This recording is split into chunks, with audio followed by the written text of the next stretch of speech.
عارف يعني إيه تبقى لسه جديد وسط ناس كلهم صحاب من زمان؟ بتحس إنك واقف في حفلة وإنت الوحيد اللي مش عارف الأغنية. ده كان إحساسي وأنا مكملة أول يوم في المدرسة. أنا نرمين، لسه في مدرستي الجديدة في التجمع. الصبح كان مليان توتر ومواقف صعبة مع جاسمين، البنت اللي شايفة نفسها ملكة المدرسة. بس الحمد لله قابلت ليلى ولوجين وكانوا زي طوق النجاة. بعد البريك رجعت الفصل، المدرس دخل ومعاه ورق وقال: النهاردة هنعمل اختبار تعارف صغير، كل واحد يكتب اسمه وحاجة بيحب يعملها. كل العيال بدأوا يكتبوا. جاسمين كتبت بخط كبير جدا: أنا جاسمين وبحب الموضة والتصوير. ضحكت وهي بتوري صحابها الورقة كأنها بتقول: بصوا أنا مختلفة. لما جه دوري كتبت: أنا نرمين وبحب الرسم.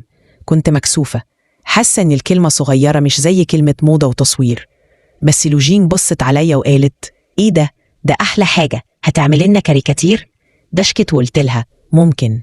أول مرة أحس إن اللي بحبه مش حاجة غريبة. بعد الكلاس ليلى قالت لي: تعالي نوريكي المكان اللي بنقعد فيه آخر اليوم. طلعنا ولقينا حوش كبير فيه شجر. ليلى بدأت تحكي لي إزاي هي اتخانقت قبل كده مع جاسمين لما دفعت عن واحدة بنت اتسخرت منها. لوجين قطعتنا وقالت: جاسمين دي بتحب تلم الأضواء، لكن لو طنشناها هتزهق. ضحكت، حسيت إن عندهم خبرة أكتر مني في التعامل معاها. وفجأة ظهر كريم كان واقف تحت شجرة ماسك الكاميرا بتاعته الصغيرة بيصور عصفور واقف على الفرع.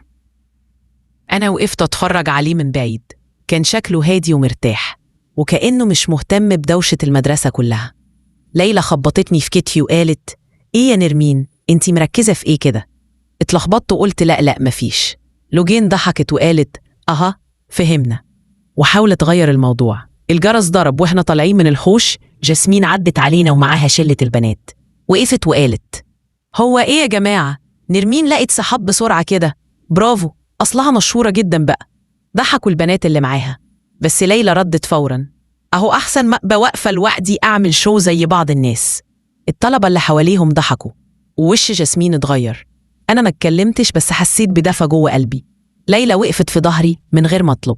خلص اليوم ورجعت البيت، فتحت كشكولي ورسمت رسمة فيها 3 بنات واقفين سوا، أنا ليلى ولوجين.